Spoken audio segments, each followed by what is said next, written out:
Well, welcome everyone, and welcome to Tea Time with Miss Liz. That's right, it's afternoon tea. And today in the studio, I have a beautiful, amazing woman, Belinda Mayar from Cameroon. That's right, and she's an advocate for disability and education. So I'm going to share a little bit on this amazing young lady, and then she's going to share her journey with us, and we're going to go and have an amazing tea time together. So a little bit on Belinda. Let me see, what do I have on Belinda? Belinda Mayar is a beautiful and dynamic lady with disabilities. She serves as an activist and an advocate for the rights and inclusions in capacity building, education, and job security for a person with disabilities. She also serves as a field volunteer and a focal point for several NGOs for the development and inclusions for persons with disabilities. She's a builder, a member, and a coordinator for several organizations and associations for persons with disabilities in Mimi Division, Southwest Region. She also works with and advocates for less privileged children and orphans in communities. Amazing, amazing young lady. And if you'd like to see more and hear more about Belinda, check out Miss Liz's Tea Time page, because her full bio is there. So welcome, Belinda. I am so honored to have you here. So go away, girl. Share your journey with us. Thank you, Miss Lee. Miss Liz. Miss Liz. Yeah. Okay. See, we're both tongue-tied. Okay.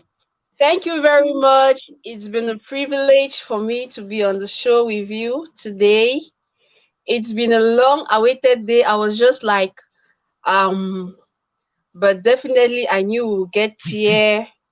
Like you said, I'm Belinda Mayar from Cameroon, an activist, an advocate for children and persons with disability. And I'm definitely here to share my story, believing that at the end of it all, somehow we'll be motivated, it will inspire people out there, maybe some parents out there whose children have disability, to know that in every disability there is uniqueness and there is ability. So Belinda Mayar is a fifth child of family of 6. I'm an orphan. Yeah. My parents died when I was very tender.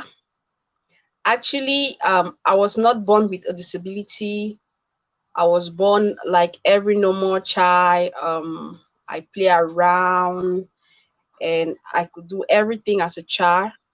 But at the age of 5, I got struck with the polio virus and I became paralyzed for life.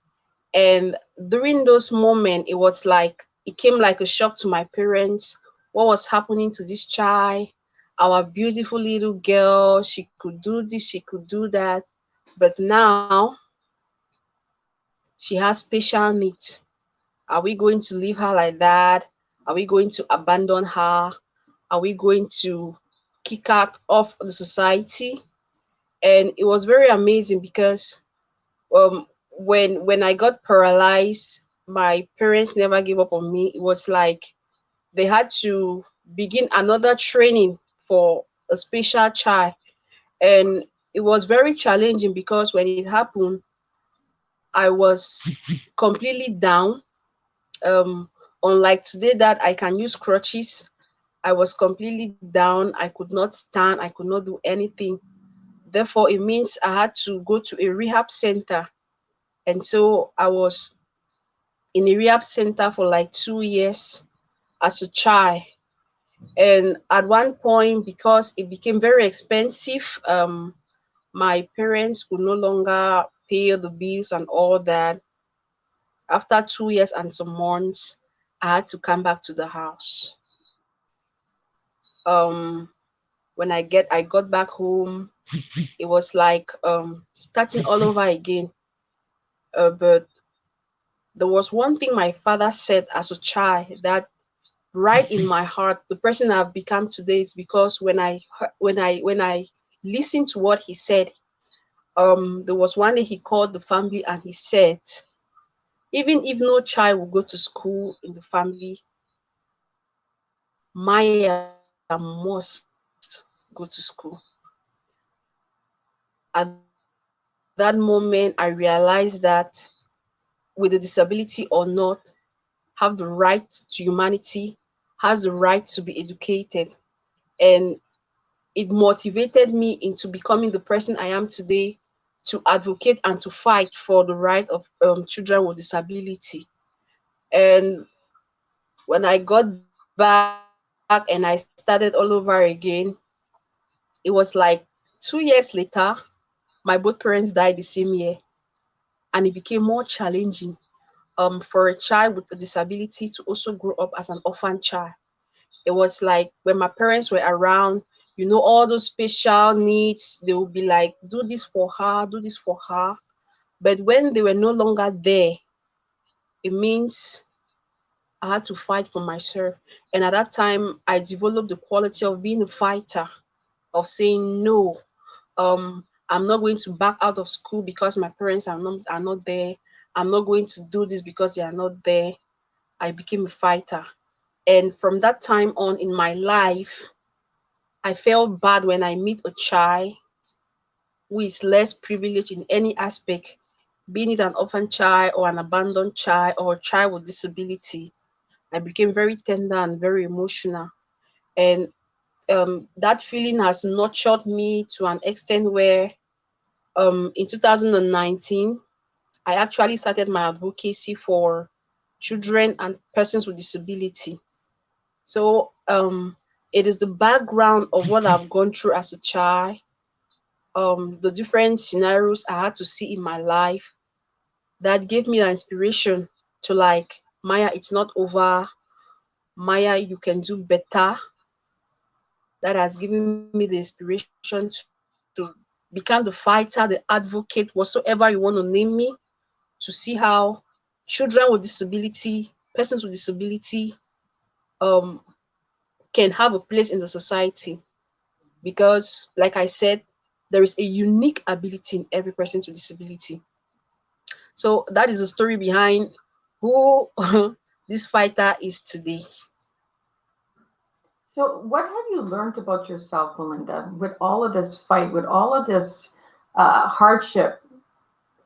You giving me the word fighter, but when you hear the word fighter, what does it mean to you? Okay. Um, when you hear the word fighter, um, It's somebody who saying I'm not gonna give up. Yeah. I'm not gonna give up only on myself. I'm not gonna give up to every person, every child with disability, every person with disability that has the right to live, that has a right to education in the society. So not giving up or being a fighter is not only about me, because I believe by being a fighter, I can also fight for some other people out there. And being a fighter means you can inspire, you can motivate, you can encourage some other people out there. So being a fighter is not just like an action that I'm saying that there, but being a fighter, it's being an inspiration to myself and see how I can really be an inspiration and a motivation to some other persons or children with disability in Africa and in the world. And you are doing that. And what I really, really appreciate about you, Belinda, is that you went out of your way to see how you could help others. You know, uh, I've been watching you as you've been watching me, and I see you inspiring young children who have disabilities, and even adults that have disabilities. You have given them hope, and you've given them that push to believe that they can still do it. Right? There's no limits. You're not stopping. Just because you have a disability Yeah. doesn't mean that your life stops. You know, you continue on, and you inspire so many people in your country and in other countries, because when you follow me, you follow the world, because I follow all over. So Definitely. everyone gets to see you now, girl. But what has it been? Like, what is the biggest thing that you have accomplished in your life that has brought you to where you are today to help others like you?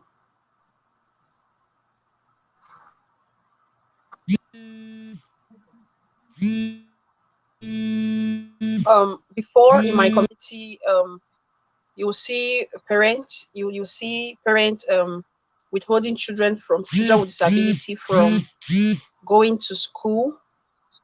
And I think they have their various reasons. For us, for like for us in Africa, when a child is born with disability, so many reasons are attributed to that. You hear a parent saying that why can I prioritize a child with disability over some other children, where I know that in the end it is these other children that can support the family, not the child with disability. You hear parents, they'll say it's challenging, they will not be accepted in school, they insist it's not accessible. And because when you hear all of this, it at times it gives you a reason for, like, they have a reason why they are not um actually sending or encouraging their children to school. But then if we say children have a right to education, it means every child. It does not mean whether the child have a disability or not. So in my community, I've been able to motivate, encourage, sensitize parents, as well as some teachers. I visited some establishment to see how um, they could make the environment more accessible, so that it could be easier for these children with disability to come to this establishment freely, for them to be educated. I'd gone on several tours in some establishment and visited children with disability. I told them that, look at me, don't you love me? Are you not happy that I came visiting you? Don't you think if in a year or two time you had the opportunity to go and encourage your friends and tell them how beautiful education is, they'll be happy to see you? And everybody was just, we love you, Belinda. And that was the reason why I told them I was there, to let them know that if you have come here, if you have come here to learn, it's because you know you have something unique, and it's because you know you want to inspire somebody, and you can do it because you believe in yourself. And don't worry, you have feedbacks because I did it, but know that in the end you'll be successful. And you'll be amazed at the end of the day as those beautiful children, how they could relate, how they could explain their challenges and all of that. And when I see all of these, I see how these children accept the fact that they too, they have a place in the society. The parents, they become understanding that truly every child is a child and a child has a right to education. um it gives me nothing but pleasure, and it gives me the strength and the motive to keep on doing what I'm doing in my community. I really, really appreciate everything you're doing for all of the people in your community and outside of your community, because you will be seeing people from outside of your community reaching out to you, Belinda, to have you share your story and to give a voice, because we need that voice. That different is beautiful, and you are beautiful and an amazing, amazing soul. And I am so honored to have you on Tea Time today. Now, what does tea mean to Belinda? T. Okay. Like literally when you hear of the word tea, maybe you have a cold, you want to get rid of it, maybe you just want to enjoy something beautiful. And when you take the tea, at times it motivates you, it energizes you, and you feel happy after it all. But in the sense of what we are right now, like what we are having, I think that tea is a motivator, is an inspiration. Of that tea, it's telling every person with disability that we all can do it. If Miss Liz is doing it, if Belinda Maya is doing it, if Cynthia is doing it, it's not because we are special, but because we are human, and all of us, we have give and talent, no matter the disability or not. All of us, we can be teachers, we can be lawyers, we can be anything we want to be, because we are all human, and it is a God-given talent that God has given to us. All what we need is just encouragement, it's just love, it's just concern, it's just a little push, and the world will see what every child with disability, every person with disability have in there. So all of us, we have something good in there. We have good qualities, we have good personalities. We can be friends in the community, we can be supporters, we can be motivators, but all we need is just that place for us to say, yes, this is our place. We can interact, we can share, we can support, and everything, everybody will be visible. I love that answer. And seeing you, me, Cynthia, and everyone out there, we are just Yeah. human beings. Yes, we might be diagnosed with disability, but that doesn't mean that we're not human beings.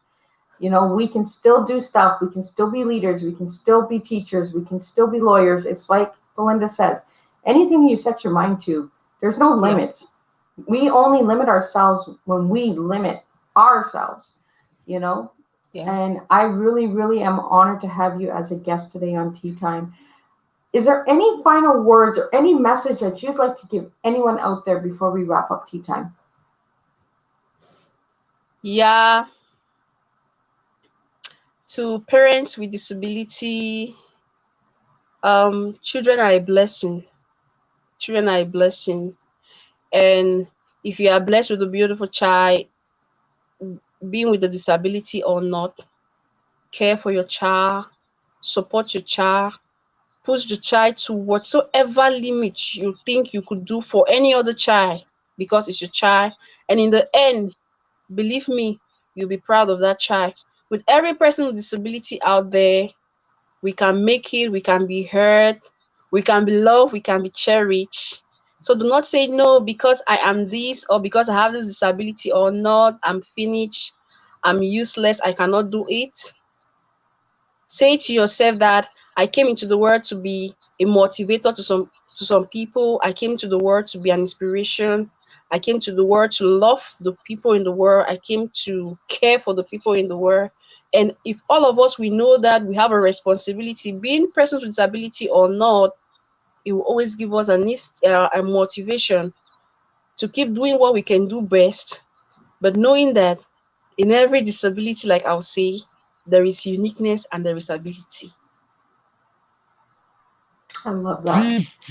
And I want to thank you, Belinda, for joining me today on Tea Time. And I want to thank all the viewers out there who are watching and who are going to watch the replay and who are going to watch the YouTube channel. And don't forget to subscribe to Miss Liz's Tea Times Making a Difference on YouTube. And again, Belinda, thank you for joining me today on Tea Time with Miss Liz. And we will make a difference one cup of tea at a time. Okay, Liz, thank you so much. I love you, and continue to transmit to the world, continue inspiring to the world, because you are nothing but inspiration to the world. And we love you so, so much. Thank you. Thank you, dear.